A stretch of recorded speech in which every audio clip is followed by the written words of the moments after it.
এই ছেলে মেয়ে ঘুরছে ঘুরি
কে বলেছিল? আমি না দিদিমণি?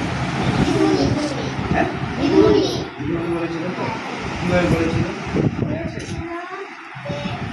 আমরা যে দার্জিলিং যাওয়ার প্ল্যানটা করেছিলাম সেটা আমাদের ট্রেনের টিকিট হয়ে গেছে, আর আগামী সপ্তাহে আমরা রওনা দেবো। হ্যাঁ, আগামী সপ্তাহে রওনা দেবো। তো এইটা সেই দিন যখন হয়েছিল তোমরা তখন কি করছিল? তোমরা তখন খেলা করছিল, তাই তো? তখন দিদিমণি এসে বলেছিল। তো তোমাদের মধ্যে কে দিদিমণি হবে? কে হবে?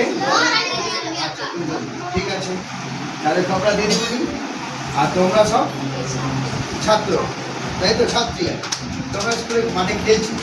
তাহলে দিদিমণিরা সেইভাবে এসে তোমাদেরকে যেভাবে বলেছিল সেইভাবে তোমরা আমাদের সামনে এটা নাটক করো, ঠিক আছে? হ্যাঁ, ঠিক আছে তো? এবার ওখান থেকে শুরু করো। চলে ওই দিক থেকে তোমরা খেলতে খেলতে দেবো, তোমরা খেলা শুরু করো। ওখানে হবে এই দিকটা, ঠিক আছে?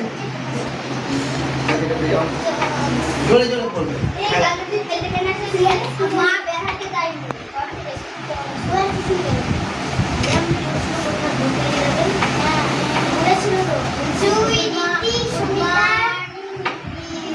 সুস্মিতা, আমরা যে প্ল্যানটা করেছিলাম দার্জিলিং যাবার, সেটা আমাদের ট্রেনটা হয়ে গেছে।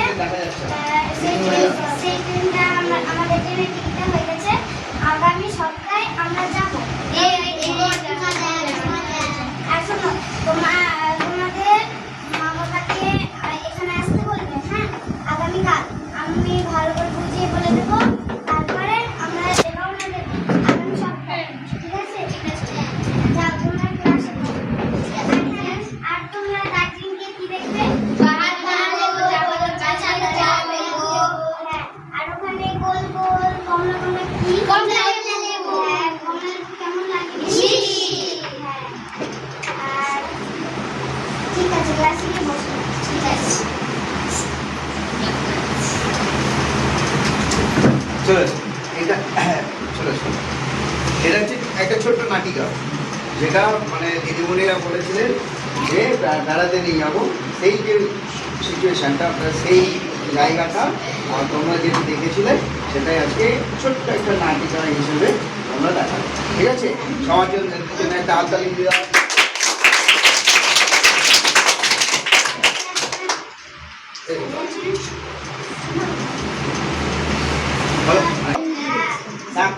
ডাক্তারের সামনে রোগীরা এসে কি করে?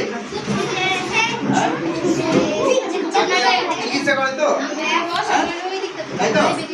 তাহলে এই তোমাদের মধ্যে ডাক্তার আচ্ছা আচ্ছা,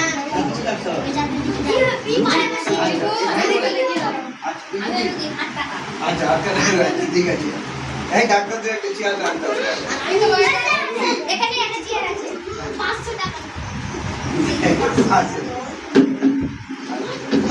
তাহলে আমরা কি দেখাচ্ছি এখানে?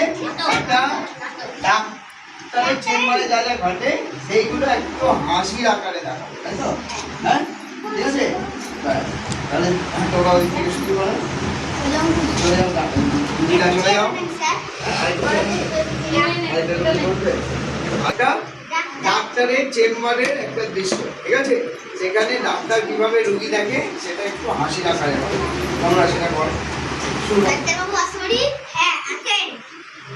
শুনলাম নাকি 200 টাকা শুনবাড়ি দিতে পারছে। হ্যাঁ বলছে তো, আমিও পড়াতে চাই। বসেন। হ্যাঁ, এই শরবতটা খেয়ে দেখুন তো। কি বাজে বলবো, তাহলে আপনার জিভও ঠিক আছে। এলে মিক্রোফোনটা শুনতে দেখুন। কি বলবো, আপনার নাকও ঠিক আছে। এর 500 টাকা নোট, পাশের দোকান থেকে বাচ্চাদের বিরিয়ানি নিয়ে এসে ডাক্তারবাবু বলেন 200 টাকা। তাহলে আপনার চোখও ঠিক আছে। আপনি আপনার বাড়ি থেকে কত মিনিট লাগে আসতে?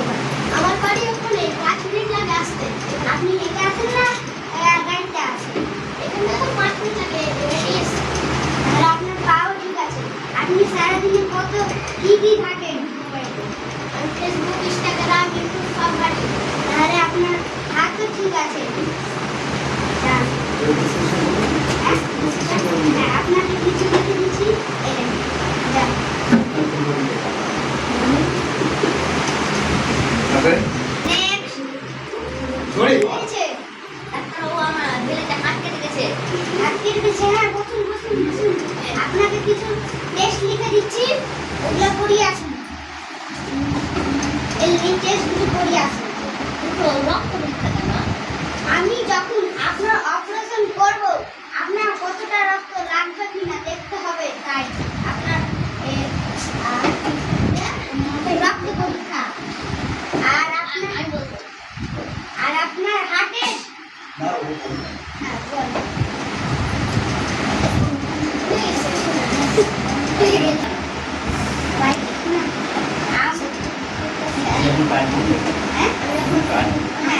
আমি যখন কাটবো, আপনি যদি ফেরিয়ে দেন তখন সেই জন্য আপনার পায়খানা পরীক্ষা,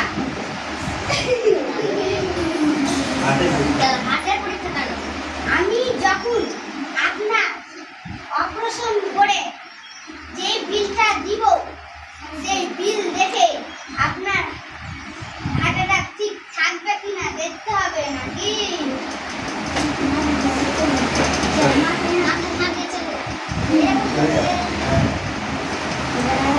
তারপরে নেক্সট কই, নেক্সট নেক্সট বল।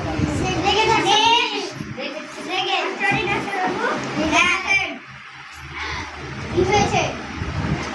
আমার বোনে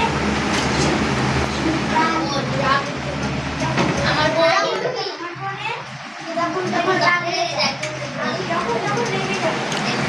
আপনি রাগেন কেন এত? কি হয়েছে আপনার? কি হয়?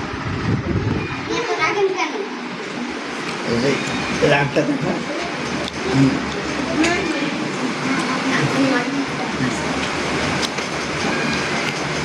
ওটাই তো রোগ, কি বল? ওটাই তো রোগ। আপনি এত রাগছেন কেন? আপনাকে কেউ কি বকেছে? বল না। কি এসে চলে যা, তুই করবে, তুই করবে, তুই চলে চলে চলে। ডাক্তারবাবু এটাই তো মার। আপনি এত রাগেন কেন?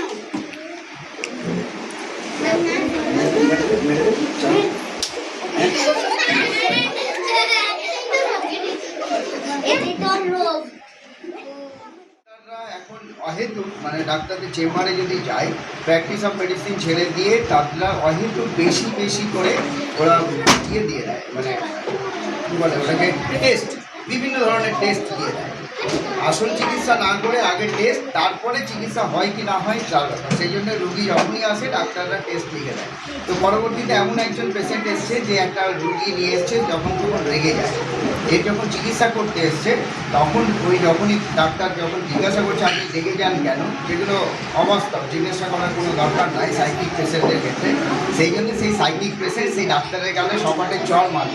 অর্থাৎ এটাতে বুঝিয়ে দেওয়া হলো ডাক্তাররা চিকিৎসার পরিবর্তে অহেতুক মানে বিভ্রান্তিকর চিকিৎসা করছে, এবং সেই জন্যেই ডাক্তারদের উপরে চপেটাঘাত করা হলো। অর্থাৎ বুঝিয়ে দেওয়া হলো ডাক্তাররা ঠিক পথে যাচ্ছে না, আপনারা ঠিক পথে আসুন। এটা একটা ডাক্তারদের চেম্বারে যে প্রতিনিয়ত যে রোগী দেখছেন বা যেভাবে ওরা চলে যাচ্ছে ফিরে, তার জন্য এই প্রতিবাদ স্বরূপ এই নাটকটা।